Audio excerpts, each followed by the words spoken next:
Allahumma salli wa sallim ala sayyidi wa habibi wa tabibi qalbi wa jasadi wa ruhi sayyidi rasulillah Muhammad ibni Abdillah صادق الأمين وعلى آله وصحبه أجمعين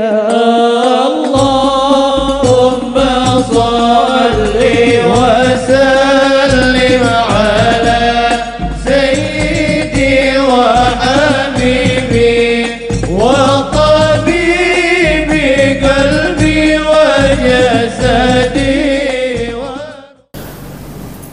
Hadratul muhtaramin, para alim ulama, para asatidz, para hujjaj, wabil khusus Bapak Ketua DKM Masjid Al-Mujahidin beserta pengurus dan jajarannya, hadirin wal hadirat jamaah salat subuh yang dirahmati Allah Subhanahu wa taala. Kembali lagi kita duduk di dalam majlis ilmu, di dalam taman-tamannya surga, taman-taman surganya Allah yang ada di muka bumi ini. Maka dengan duduknya kita di sini, kita hendaknya senantiasa bersyukur kehadirat Allah Subhanahu wa taala, karena tidak semua orang Allah pilih untuk bisa duduk dalam majlis ilmu, meluangkan waktunya untuk belajar daripada ilmu agamanya Allah Subhanahu wa taala. Karena memang semakin tinggi satu amal di sisi Allah Subhanahu wa taala, maka semakin sedikit pula orang-orang yang dipilih oleh Allah Subhanahu wa taala untuk melaksanakannya. Keimanan seseorang itu, kata ulama, ibarat uang. Kalau orang memiliki uang 100.000 misalnya, maka dia pergi ke Indomaret, mungkin bisa beli susu dan beberapa barang lainnya. Tapi lain halnya dengan orang yang memiliki uang 1 miliar misalnya. Maka orang yang memiliki uang 1 miliar tadi dengan orang yang memiliki uang hanya 100.000 rupiah, ketika dia pergi ke Indomaret, yang didapatkannya berbeda. Ya, mungkin dia bisa beli itu 1 Indomaret isinya. Ada lagi orang yang datang ke Indomaret misalnya membawa uang 1 triliun, maka mungkin sekaligus gedungnya ataupun toko itu bisa dibeli oleh orang tersebut. Maka begitu juga keimanan kita ini. Semakin iman kita ini tinggi di hadapan Allah, maka semakin banyak amal-amal agama, amal-amal soleh yang bisa kita laksanakan. Tapi semakin rendahnya keimanan kita, maka semakin sedikit amal soleh yang bisa kita laksanakan. Mungkin hari ini kita bisa sholat, banyak orang yang bisa sholat 5 waktu, tapi sedikit orang yang mengerjakannya di masjid. Ya. Banyak orang yang sholat di masjid, tapi dari yang sholat di masjid itu sedikit lagi orang yang mengerti betul hukum ataupun ilmu daripada tentang masalah sholat, yang mengerti rukun-rukunnya, fardunya, yang dimakruhkannya, sunnah abadnya, sunnah hayatnya, dan adab-adab yang lainnya. Nanti itu tersaring lagi. Yang sudah mengerti lagi nanti belum tentu mulai dari takbir sampai dia salam dia senantiasa ingat kepada Allah. Nah, itu tergantung keimanan lagi tuh. Kadang kita takbir Allahu Akbar, ketika takbir aja kita lupa ucapannya, zahirnya mulut kita mengucapkan Allahu Akbar, Allah Maha Besar, tapi yang di hadapan kita itu bukan Allah. Kan dalam ibadah ini kita disuruh untuk ihsan, menghadirkan sifat ihsan. Ada Islam, ada iman, ada ihsan. Tingkatan paling tinggi itu ihsan. Apa itu ihsan? An ta'budallaha ka'annaka tara fa illam takun tara fa innahu yaruk. Menyembah Allah Subhanahu wa taala seakan-akan kita melihat Allah. Jadi kita menyembah Allah seakan-akan kita melihat Allah. Sebagaimana halnya ya. Kadang kita kalau di depan atasan ataupun di depan orang yang kita muliakan, maka kita akan bersikap dengan sopan santun yang lebih, kan gitu. Begitu juga seandainya kita memang berhadapan ketika ibadah itu merasa kita ini melihat Allah, Allah ada di hadapan kita, maka dalam ibadah kita harus sesuai.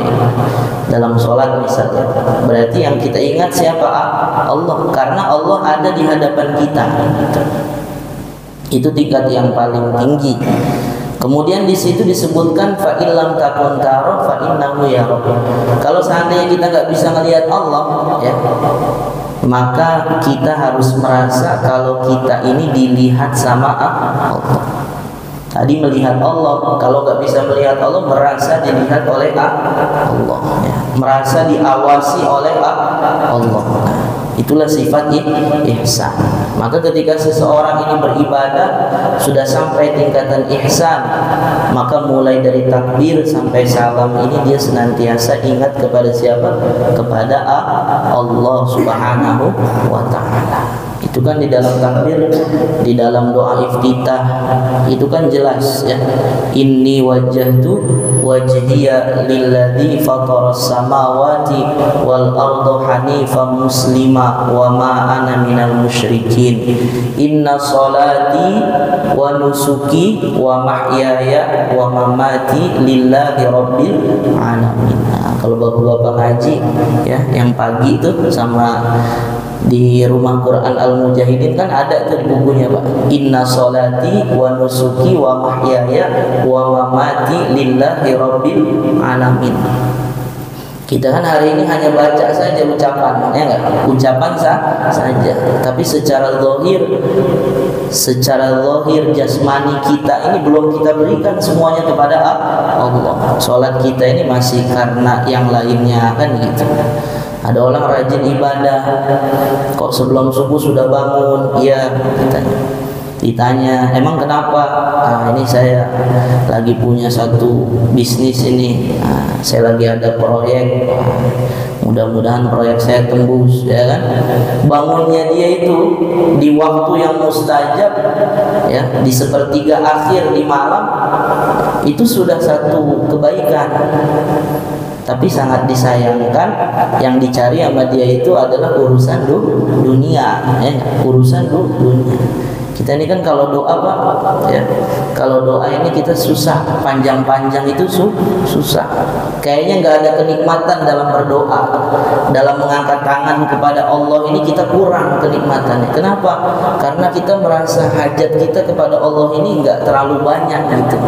Kita masih yakin kalau semua kerjaan kita itu yang menyelesaikan ya diri saya kayak gitu. Kurang dikembalikan kepada siapa? Kepada Allah. Tapi kalau orang yang memiliki sifat tawakal yang tinggi kepada Allah, ya, maka di dalam bermunajat, berdoa pun dia adukan semuanya kepada Allah Subhanahu wa taala. Sehingga doanya dia ini bisa mengangkat tangan sampai 1 jam, sampai 2 jam, ya.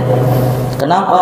Karena dia jadikan betul-betul Allah Subhanahu wa taala tempat bersandar, ya, tempat bersandar, tempat bergantung. Qul huwallahu ahad, Allahus samad. Nah, itu. Tapi hari ini kita jauh daripada itu. Sehingga apa? Sehingga tempat sandaran kita ini ya selain Allah begitu. Sehingga ketika berdoa baru 5 menit, ya kan, baru 7 menit, 10 menit udah. Nah, bahkan kita nggak tahu saya mau doa apa lagi kan gitu. Di dalam doa itu pakai bahasa Indonesia nggak apa-apa. Yang penting didahului oleh pujian, ya nggak? Yang kedua yaitu didahului oleh sholawat, ya. Setelah sholawat baru kita mulai berdoa meminta kepada Allah. Nanti ditutup lagi dengan apa? Dengan selawat kepada Nabi. Pakai bahasa apa? Bahasa apa saja. Indonesia bisa bahasa Inggris ya. Allah mengetahui apa yang kita ucapkan. Allah Subhanahu wa taala Maha mengetahui apa yang diucapkan oleh manusia. Nah, kembali lagi. Jadi orang yang memiliki iman yang tinggi kepada Allah, maka Allah akan kasih hadiah. Apa hadiahnya? Dia bisa mengamalkan amalan-amalan yang dianggap besar di hadapan Allah. Sholat maghrib, sholat isya itu pahalanya lebih besar sholat isya, ya enggak? Sholat maghrib ramai, isya mulai tersaring, ya kan? Isya lagi nanti ke subuh lagi mulai tersaring lagi. Nanti yang habis sholat subuh, ya kan? Kalau mau dapat pahala haji dan umroh kan kita duduk sampai waktu isyraq. Itu tersaring lagi, ya. Kita lihat kalau di presentasi berapa kira-kira masjid yang ada di Jakarta yang orang-orang itu bisa duduk setiap habis subuh nunggu sampai waktu isyraq baru dia pulang ke rumah, kan gitu. Padahal perintahnya Allah, kita disuruh bertasbih kepada Allah Subhanahu wa taala di waktu pagi dan petang. Bahkan kalau di Jakarta ini sebelum subuh orang udah manasin motor, Pak, ya. Pas azan berangkat kan gitu. Orang-orang yang rumahnya di Bekasi, di Cikarang kan gitu. Kan dari sebelum subuh mereka sudah manasin motor berangkat gitu. Padahal di situ waktu-waktu mustajab. Nah, kita berdoa kepada Allah Subhanahu wa taala agar Allah Subhanahu wa taala memberikan kepada kita keistiqomahan dalam mengerjakan amal soleh, terutama melaksanakan ataupun duduk dalam majlis-majlis ilmu. Kemudian selawat serta salam tak lupa kita hadiahkan kepada junjungan Nabi Agung Muhammad sallallahu alaihi wasallam beserta para sahabatnya, keluarganya. Fa insyaallah kepada kita semua yang duduk di sini beserta keluarga kita, mudah-mudahan kita semua kelak di akhirat mendapatkan syafaat daripada baginda Nabi Muhammad sallallahu alaihi wasallam. Amin ya rabbal alamin. Hadirin yang dirahmati Allah Subhanahu wa taala, kita masuk dalam di sini Imam Ibnu Hajar Al-Asqalani menceritakan tentang Nabiullah Ibrahim alaihissalam. Qila li Ibrahim alaihissalam, dikatakan kepada Nabi Ibrahim alaihissalam, li ayyi syai'in ittakhadhakallahu khalilan. Jadi Nabi Ibrahim ditanya, karena sebab apa engkau dijadikan sebagai khalil? Khalil itu adalah kekasih. Maka Nabi Ibrahim alaihissalam menjawab, qala bi thalathati asya'a. Nabi Ibrahim alaihissalam menjawab, beliau dijadikan oleh Allah sebagai kekasih Allah dengan sebab 3 perkara. Yang pertama, ikhtartu amrallahi ta'ala ala amri ghairi.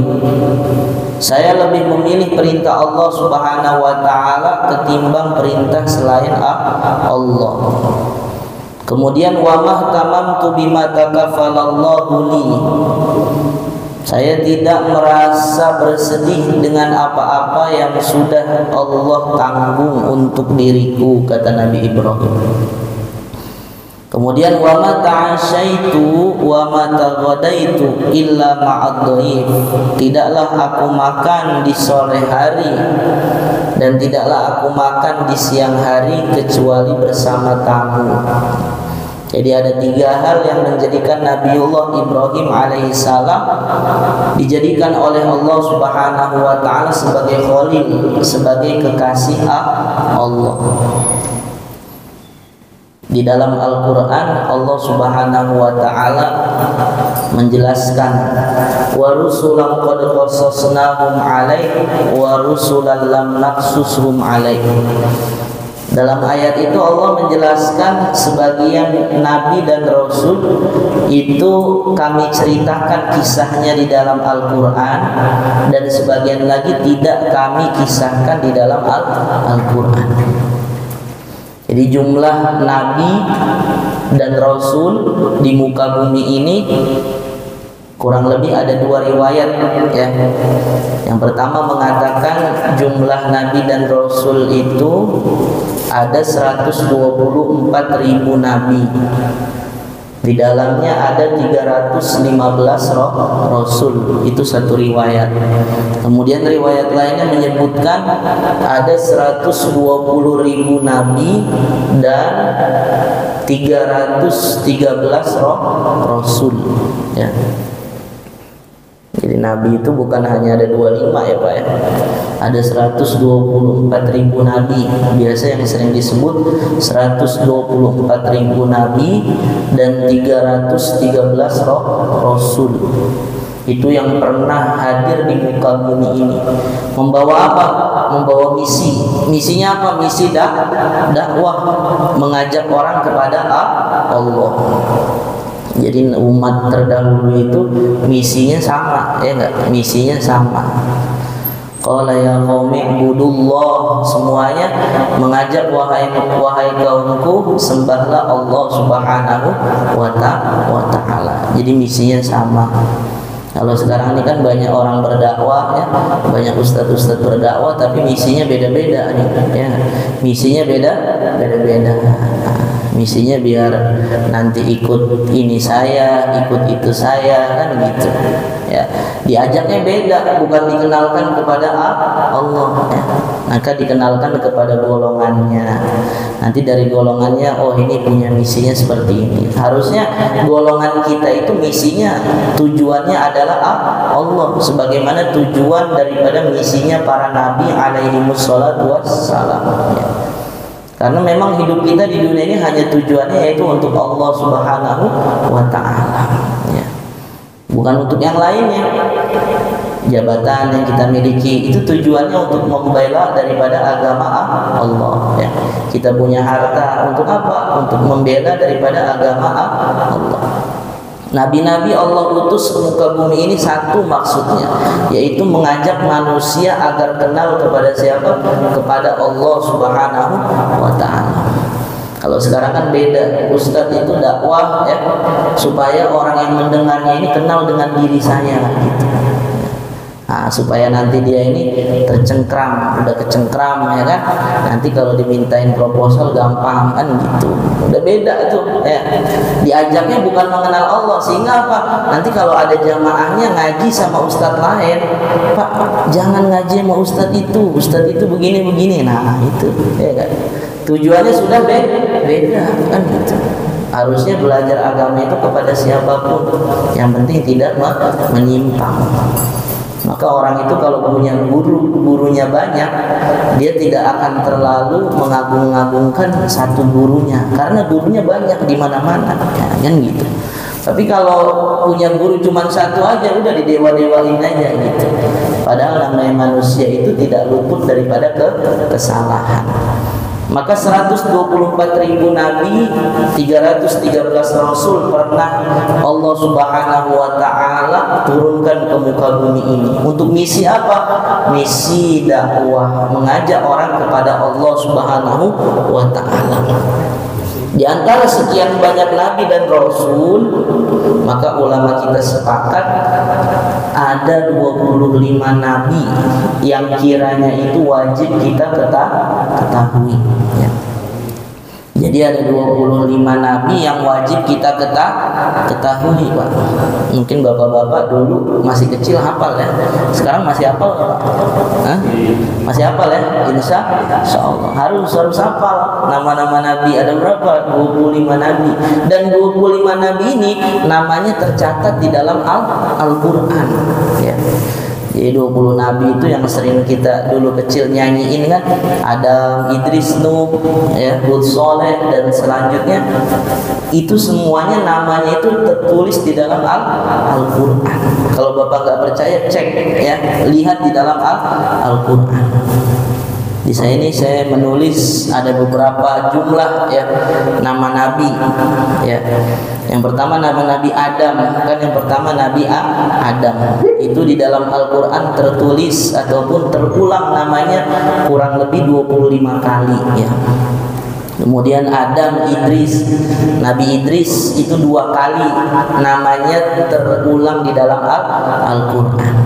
Kemudian Nabi Nuh 43 kali, Nabi Hud 7 kali, Nabi Soleh 9 kali, Nabi Ibrahim 64 kali, Nabi Ismail 12 kali, Nabi Lut 27 kali, Nabi Ishak 11 kali, Nabi Yakub 16 kali, Nabi Yusuf 26 kali, Nabi Syuaib 10 kali.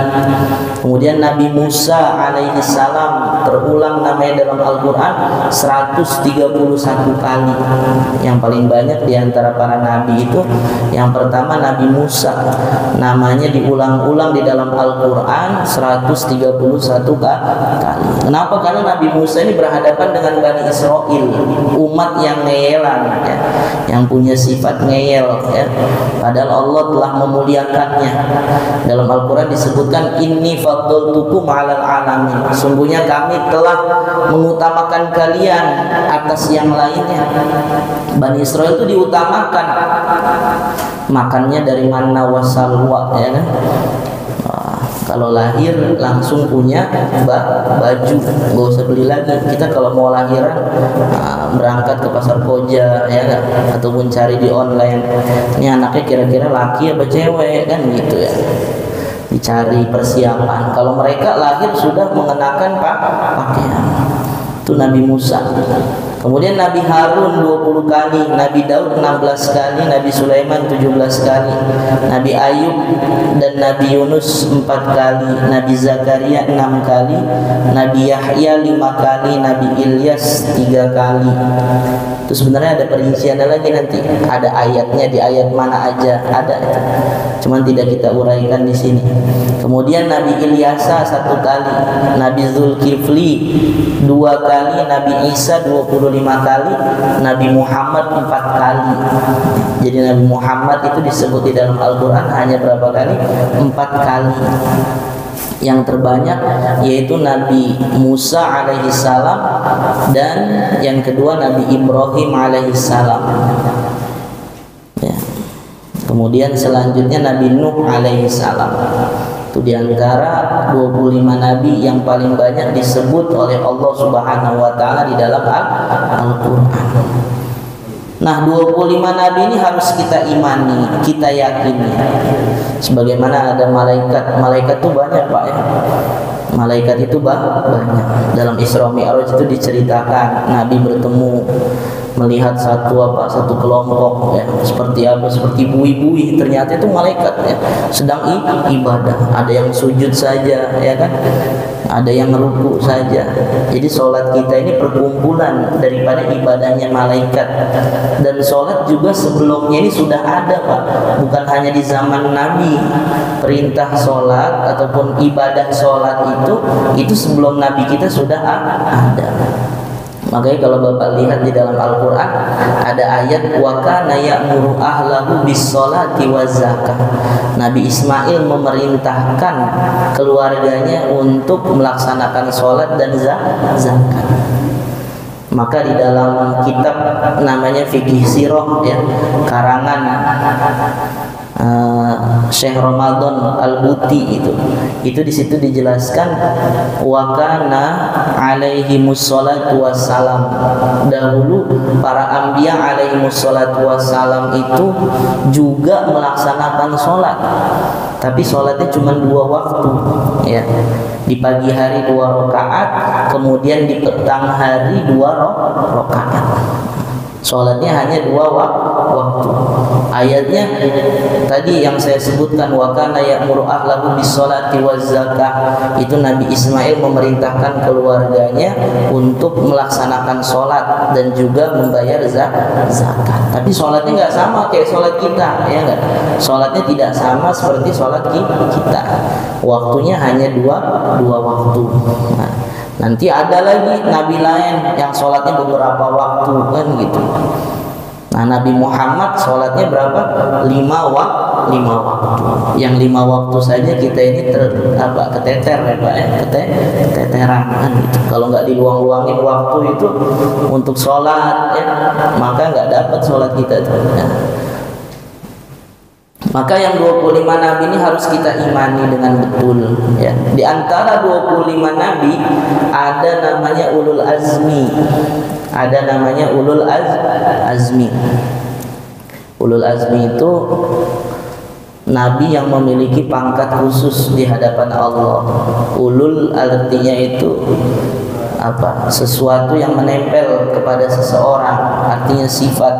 Azmi itu yang memiliki keinginan yang besar, memiliki kemauan yang besar. Maka kata ulama, maksudnya ulul azmi itu salah satunya kenapa kok nabi-nabi itu disebut nabi ulul azmi, karena dia ini memiliki kesabaran, memiliki keteguhan ya, memiliki kesemangatan dalam berdakwah melebihi nabi-nabi yang lainnya.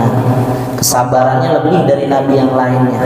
Berarti kalau dia memiliki kesabaran lebih dari nabi yang lainnya, maknanya umatnya juga itu ya lebih ngeyel daripada umat nabi yang lainnya, kan gitu. Keteguhannya dalam berdakwah, mendakwahkan agama Allah Subhanahu wa taala juga melebihi daripada nabi-nabi yang lainnya. Maka di antara ulul azmi yang pertama itu apa? Nabi Nuh alaihi salam. Jadi Nabi Nuh alaihi salam ini termasuk ulul azmi. Kenapa disebut Nabi Nuh sebagai ulul azmi? Bayangkan beliau itu berdakwah kepada kaumnya 950 tahun ya. Dakwahnya kepada kaumnya itu 950 tahun ya. Dalam Al-Quran ada satu surat di juz 29, itu surat Nuh. Di situ diceritakan qala rabbi inni da'autu qaumi lailan wa nahara. Nabi Nuh bercerita kepada Allah, ya Allah, ya Rabb, aku telah berdakwah kepada kaumku lailan wa nahara ya, siang dan malam. Dakwahnya itu siang dan malam, enggak hanya siang saja, malam juga dakwah. Tapi kaumnya apa? Falam yaziduhum du'ai illa firara. Mereka bukannya semakin dekat kepada Nabi Nuh, bahkan mereka ini semakin semakin kabur. Diajak untuk masuk surga malah kabur, kan gitu. Ya, kita datang ke rumah orang biasa, Pak, kita sholat di masjid. Wah, kadang ada orang yang ngebentak langsung, udah nggak usah ngajarin sholat, gue juga udah sholat, kan gitu. Iya. Kita kan diperintah sama Nabi itu watawasau bil haq ya. Enggak ada salahnya saling nasihat menasehati, itu tidak ada salahnya ya. Maka Nabi Nuh alaihissalam ini mendakwahi kaumnya 950 tahun. Yang ikut hanya 80 sampai 83 orang saja. Berarti 1 tahun nggak dapat 1 orang Pak ya. 1 tahun nggak dapat satu orang. Ini kan pelajaran bagi kita. Nabi Nuh berarti orang yang sabar, seorang nabi yang sabar. Sekarang dakwahnya kita kepada siapa? Minimal kepada keluarga kita. Kita punya anak disuruh sholat ya. Pak Ustadz, saya udah suruh sholat setiap hari gitu ya, tapi dia nggak mau denger, kan gitu. Ya suruh lagi terus. Sampai kapan? Sampai kita udah nggak hidup lagi, kan gitu ya. Sampai kita nggak hidup lagi, terus menerus.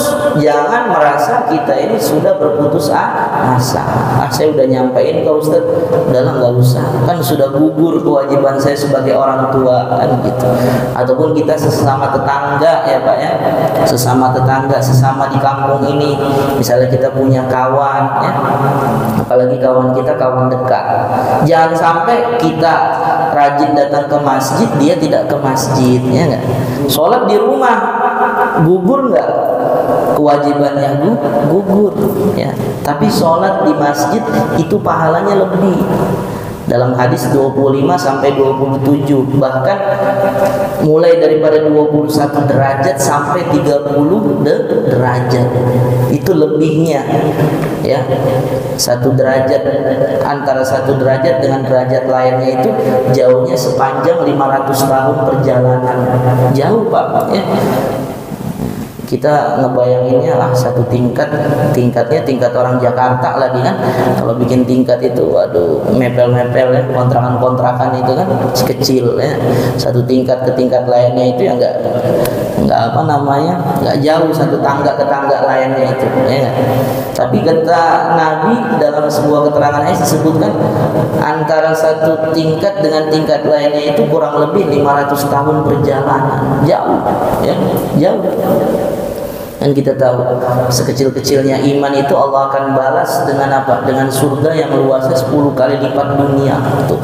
Itu orang yang memiliki iman sebesar biji sawi ya. Itu surganya 10 kali lipat dunia. Nah, kita kalau bayangin akhiratnya nggak kebayang Pak. Makanya dalam hadis disebutkan mala ainun ra'at wala udhunun sami'at wala khatara ala qalbi bashar. Mata nggak pernah melihat ya, telinga nggak pernah dengar, dan tidak pernah terbesit di dalam hati kita sedikit pun. Karena nggak bisa dibayangkan. Itu iman sebesar biji sawi berapa luasnya 10 kali lipat dunia. Kita kerja dari mulai diangkat jadi karyawan sampai pensiun, kira-kira ngumpulin harta sebanyak satu dunia ini beli tanah lah gitu. Ada nggak juragan tanah di sini? Juragan tanah kalau orang Betawi Pak Haji Makbul ya, kalau daerah saya itu ya, tanahnya ada nggak seluruh Jakarta punya dia misalnya? Ya nggak ada kan. Kita kerja dari mulai dari karyawan sampai kita pensiun udah nggak bisa kerja lagi, itu insya Allah juga nggak kekumpul itu tanah seluas Jakartanya nggak kekumpul. Tapi orang yang mati dalam keadaan membawa iman, imannya sebesar biji zarah, surganya 10 kali lipat dunia, kan nggak kebayang ya.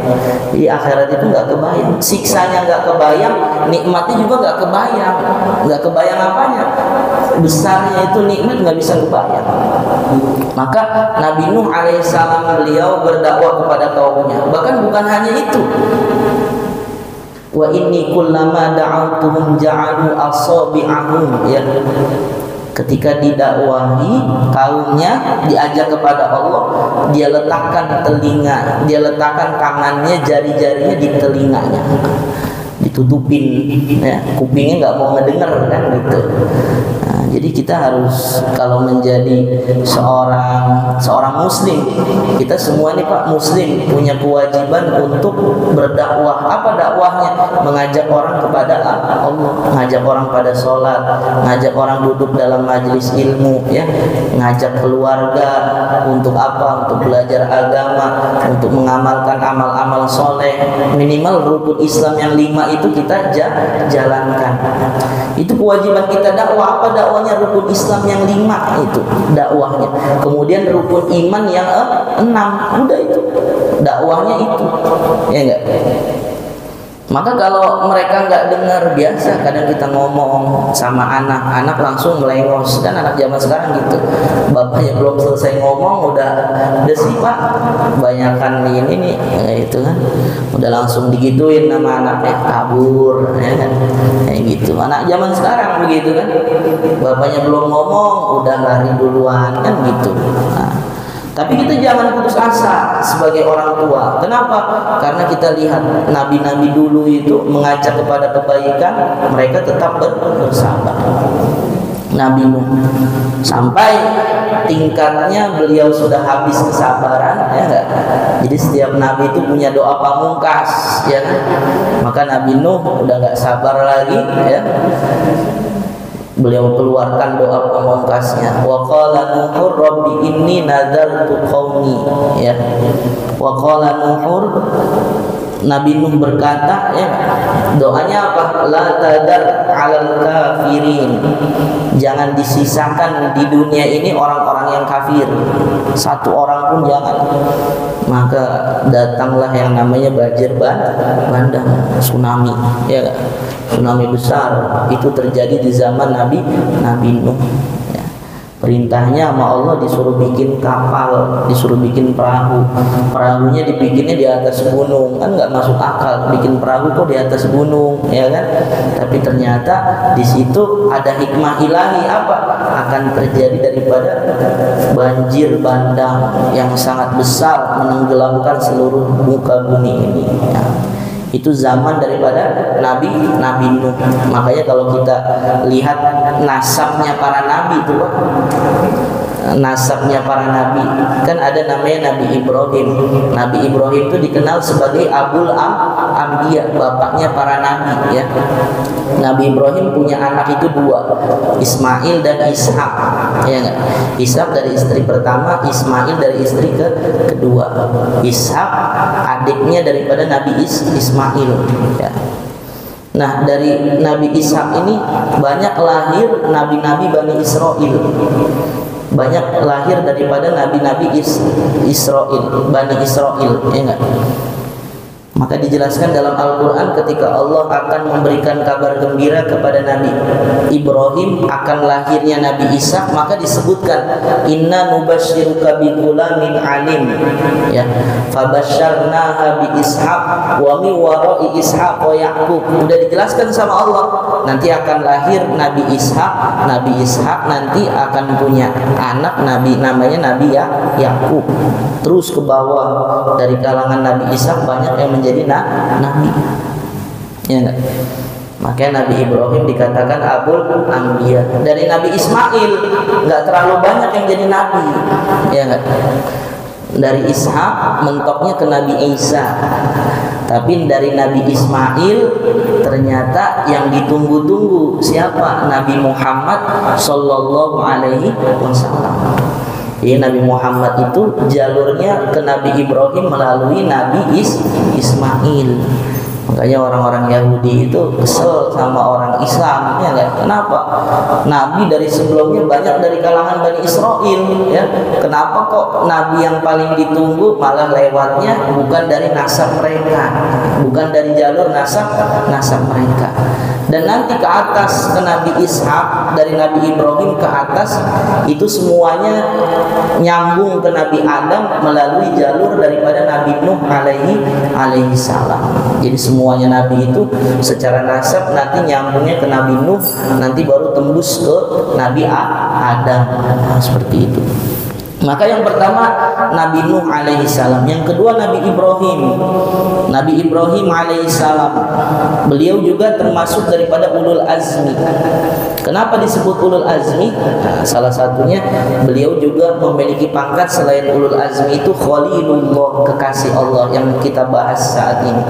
Apa? Ikhtartu amrallah ala amri ghairi. Dia lebih memilih mendahulukan perintah Allah ketimbang perintah yang lainnya. Ya.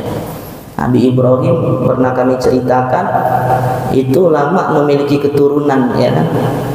Setelah memiliki keturunan, ya, tahu-taunya apa? Falamma balagha ma'ahu sa'ya qala ya bunayya inni ara fil manam. Ketika anaknya udah enak dipandang, ya, udah beranjak dewasa. Kalau dalam riwayat disebutkan kurang lebih umurnya itu 13 tahun, ya. Anaknya udah berumur 13 tahun. Ketika itu Nabi Ibrahim kurang lebih umurnya udah 90 tahunan, ya.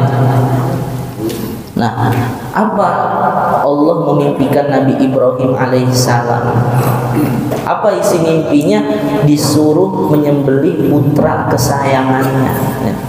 Udah lama ditunggu, Pak, ya. Udah lama ditunggu. Setelah lahir disuruh disembelih. Bukan pas lahirnya, sudah beranjak dewasa, ya kan? Yang anak itu kalau udah umur belasan tahun tuh kan, kalau anak yang soleh itu kan udah bisa bantu orang tuanya, ya enggak? Sudah bisa bantu orang tuanya. Tapi apa yang terjadi? Malah justru perintah Allah disuruh untuk menyembelih putranya. Maka perintah ini sangat berat bagi Nabi Ibrahim alaihissalam. Sehingga kalau di dalam bulan Dzulhijjah itu ada namanya tanggal 8, ya Pak. Tanggal 8 kan kita sunnah juga itu puasa. Jadi kalau dalam kesunahan itu wal fajr walayalin ashr. 10 malam itu maksudnya 10 malam Dzulhijjah. Jadi 10 hari awal di bulan Dzulhijjah itu adalah 10 malam yang diberkahi oleh Allah Subhanahu wa taala. Kalau kita bisa puasa dari 1 sampai tanggal 9 bagus ya. Kalau enggak minimal 8 9 ya, 8 9. Kenapa kalau di tanggal 8 itu namanya Yaumut Tarwiyah ya. Kan kalau tanggal 9 namanya Yaumul Arafah. Kalau tanggal 8-nya Yaumut Tarwiyah. Apa artinya Tarwiyah? Itu hari bingungnya Nabi Ibrahim. Malamnya mimpi, bingung paginya. Ini bener enggak mimpinya? Ya enggak? Kok disuruh nyembelih anak kan gitu. Itu kan bertentangan dengan akal pikiran kita, Pak. Oh, ada orang ya, ada seorang manusia disuruh nyembelih manusia kan gitu. Tuh bayangkan kalau syariat itu sampai sekarang kira-kira bagaimana tuh, Pak? Tega nggak Bapak bunuh anaknya? Tega nggak Pak? Masya Allah, harus tega kalau perintah Allah gitu ya nggak? Kalau perintah Allah harus tega kan gitu. Kalau bukan perintah Allah ya jangan. Maka Nabi Ibrahim bingung di tanggal 8-nya. Tidur lagi di malam harinya, mimpi lagi ya. Mimpi lagi, maka tanggal 9 dikatakan Yaumul Arafah. Berarti beliau sudah yakin betul kalau ini adalah perintah Allah ya. Makanya ayat selanjutnya apa? Ya bunayya inni arafil manam anni adbahuka fanzur madza tara. Qala ya abati fa'al ma tu'mar katanya. Ya enggak? Dia bilang kepada Nabi Ismail, wahai Ismail, aku bermimpi ya menyembelih kamu dan aku diperintahkan oleh Allah untuk menyembelih kamu memang kan? Maka kata Nabi Ismail alaihissalam, qala ya abati fa'al ma tu'mar, wahai ayahku, kerjakan apa yang kau diperintah. Artinya apa? Ya udah sembelihlah. Ya, disuruh disembelih. Maka singkat ceritanya, akhirnya Nabi Ibrahim alaihissalam pun menyembelih daripada Nabiullah Ismail alaihissalam. Sudah, maka ketika diletakkan itu pisau yang tajam, ada yang mengatakan golok, pisau dan sebagainya, diletakkan di lehernya, maka ketika itu penduduk langit dan penduduk bumi itu semuanya menangis ya. Menangis, malaikat tuh nangis Pak ngelihat kejadian itu, sedih semuanya ya. Apa benar ya enggak? Tapi Nabi Ibrahim udah nggak ada keraguan sedikit pun. Anaknya juga anak yang soleh, nggak ada keraguan sedikit pun, siap disembelih. Mereka sami'na wa ata'na, mendengar kemudian taat. Kalau kita ini kan kalau ada perintah Allah, sami'na wa tafakkarna, saya dengar, saya pikir-pikir dulu kan gitu ya enggak?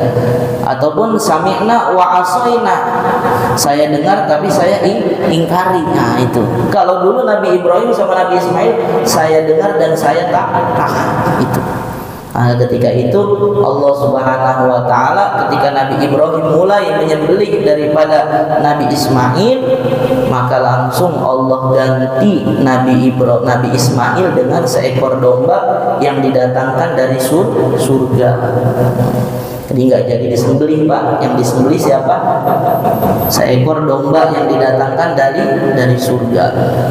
Maka dulu Sayyidina Ali radhiyallahu an pernah ditanya oleh pendeta Yahudi, wahai Ali, coba sebutkan makhluk Allah yang tidak memiliki ayah dan ibu tapi ada di muka bumi ini. Maka Sayyidina Ali mengatakan ada. Yang pertama Nabi Adam alaihissalam tidak punya ayah dan punya ibu, tapi beliau pernah hadir ke muka bumi ini. Kemudian yang kedua yaitu ularnya Nabi Musa alaihissalam. Ketika Nabi Musa alaihissalam lempar tongkatnya ya, di depan para sihirnya, ahli sihirnya Fir'aun, maka ketika itu berubah itu tongkat menjadi ular. Itu ular kan nggak ada yang ngelahirin Pak, tiba-tiba ada. Jadi dia nggak punya ayah, nggak punya ibu. Kemudian yaitu untanya Nabi Soleh yang keluar daripada bumi. Siapa yang mengeluarkan? Allah. Kemudian yang terakhir yaitu domba yang Allah datangkan dari surga untuk menggantikan posisi Nabi Ismail alaihissalam.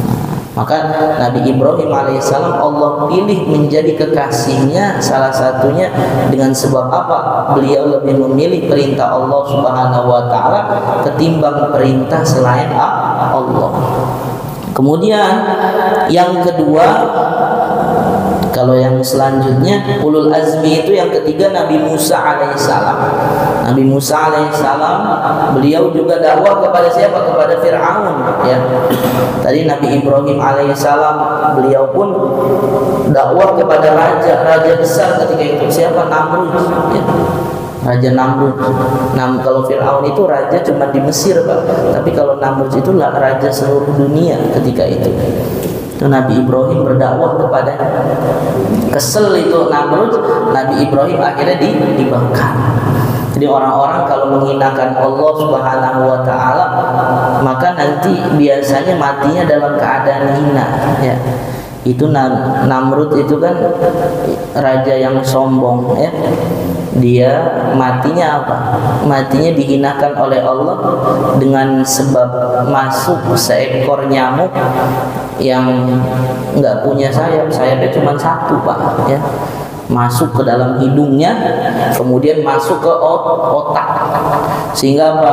Dia sakit itu kepalanya, minta dipukul. Wah, pukul. Kita kan kalau puyeng kayak gitu, Pak, sakit kepala tuh, pengennya kayak digetok-getok kan gitu. Nah itu Namrud kayak gitu, getok, akhirnya hancur daripada kepalanya. Allah hinakan raja yang begitu punya pasukan yang besar, mati dengan gara-gara seekor nyamuk yang memiliki sayap satu saja. Nah itu.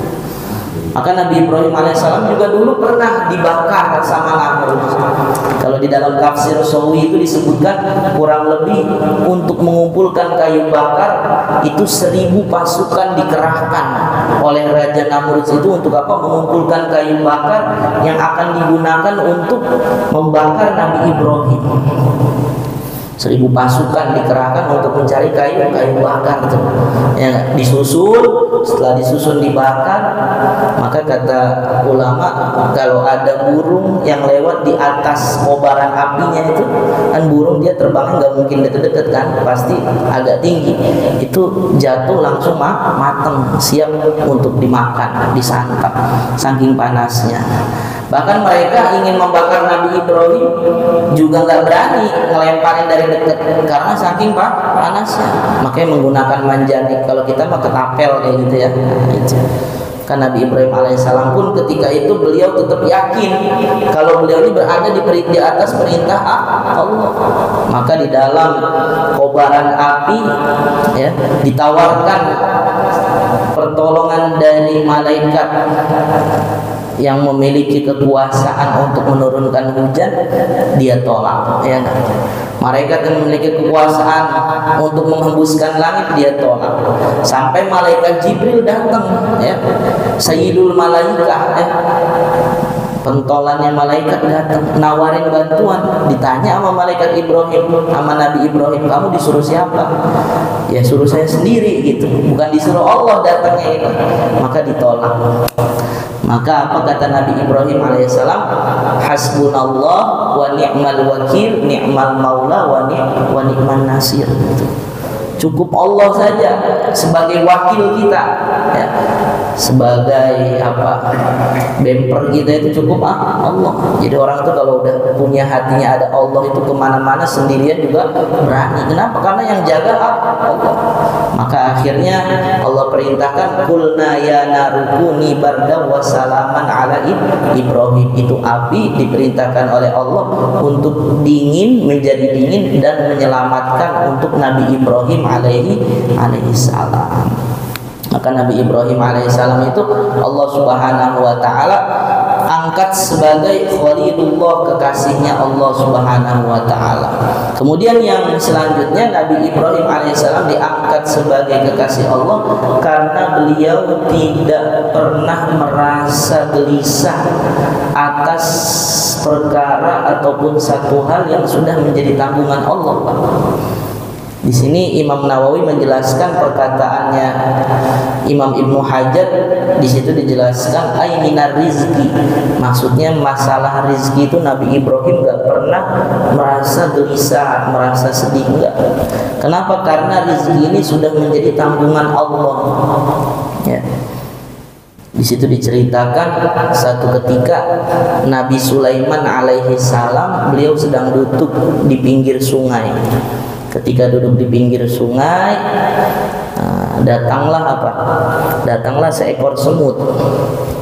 Seekor semut yang membawa biji-bijian, ya. Maka semut tadi datang ke tepi sungai. Ketika itu, setelah itu datang apa? Di situ dijelaskannya katak, ada seekor katak, ya. Ada seekor katak menghampiri daripada semut tadi. Kemudian setelah itu katak tadi membuka mulutnya dan semut itu masuk ke dalam mulutnya katak. Ya, masuk ke dalam semutnya katak. Nabi Sulaiman ngeliatin aja. Kemana ini dia mau pergi kan? Akhirnya katak tadi masuk lagi ke airnya. Dia masuk.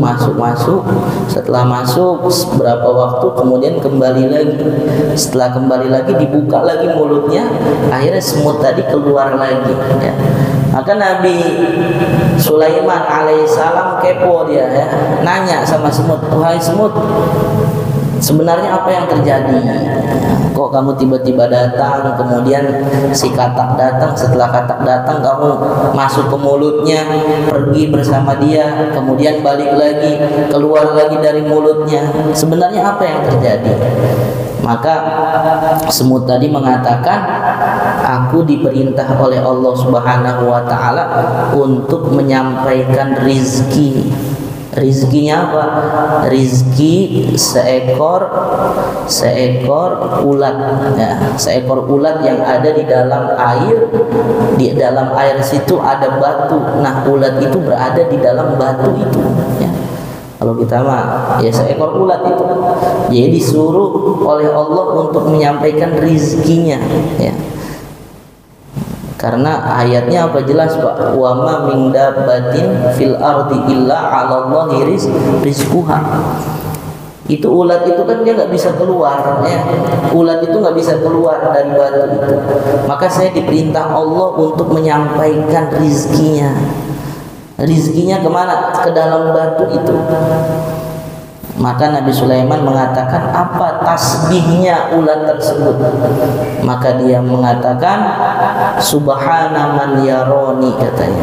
Jadi ulat, seluruh manusia, seluruh makhluk yang ada di muka bumi ini kan semuanya bertasbih, Pak.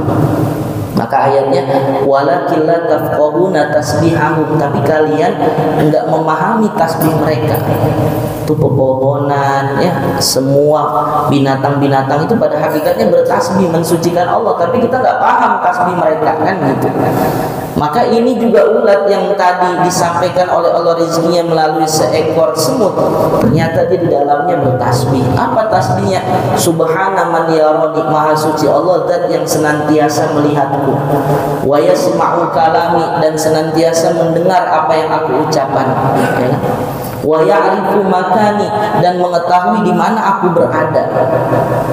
Wa yadhkuruni wa la yansani, dan dia senantiasa ingat kepadaku.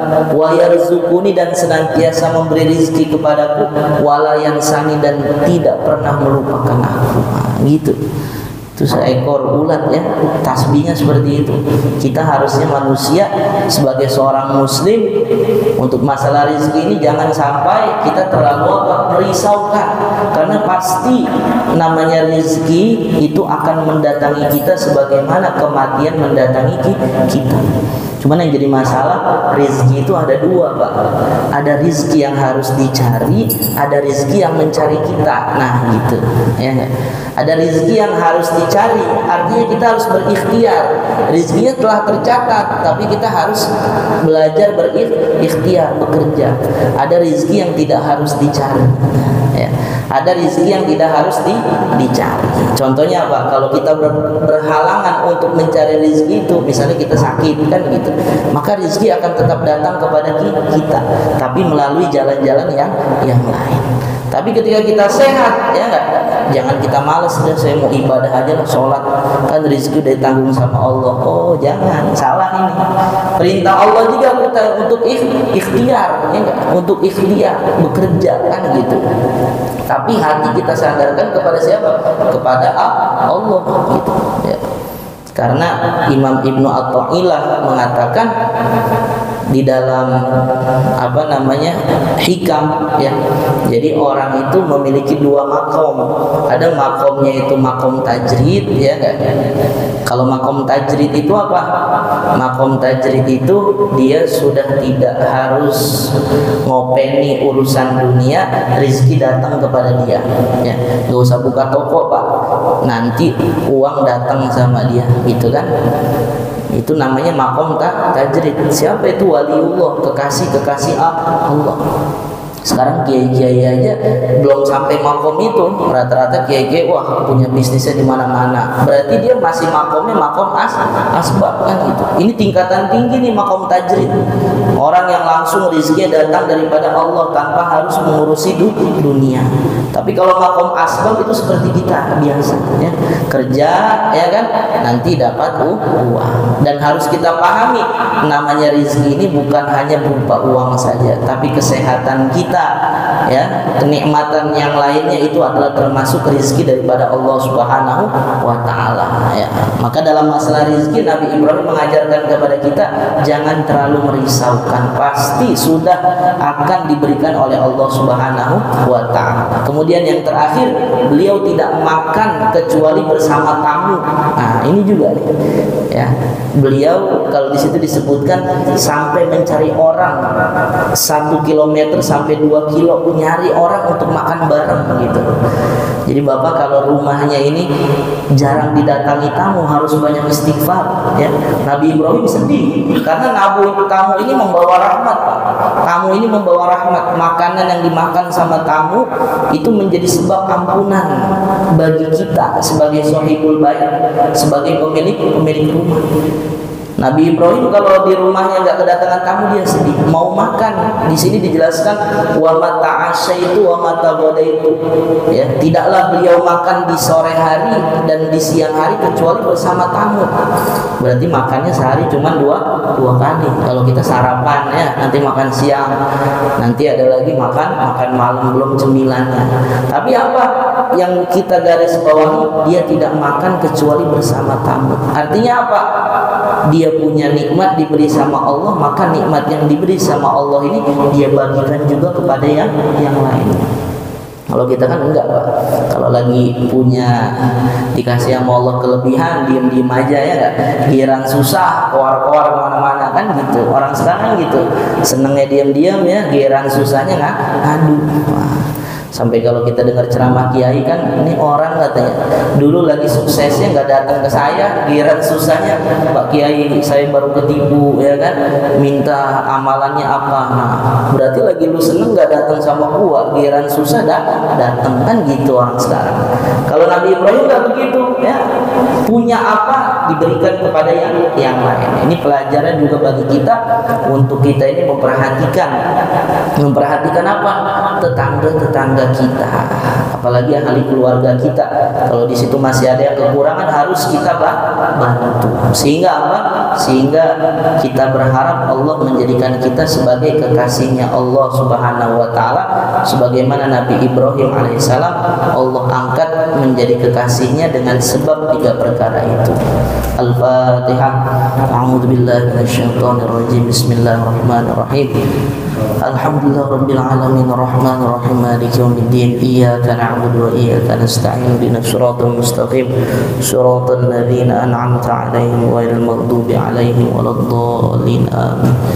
أعوذ بالله من الشيطان الرجيم بسم الله الرحمن الرحيم الحمد لله رب العالمين حمدا يوافي نعمه يكافي مزيدا يا ربنا ظلمنا أنفسنا وإن لم تغفر لنا وترحمنا لنكونن من الخاسرين اللهم زدنا ولا تنقصنا وأكرمنا ولا تهنا وانصرنا ولا تنصر علينا اللهم انفعنا بما علمتنا وعلمنا ما ينفعنا وزدنا علما اللهم بارك لنا في رجب وشعبان وبلغنا رمضان رب اجعلنا مقيم الصلاة ومن ذريتنا ربنا وتقبل دعاء ربنا آتنا في الدنيا حسنة وفي الآخرة حسنة وقنا عذاب النار والحمد لله رب العالمين. آخر الكلام السلام عليكم ورحمة الله وبركاته.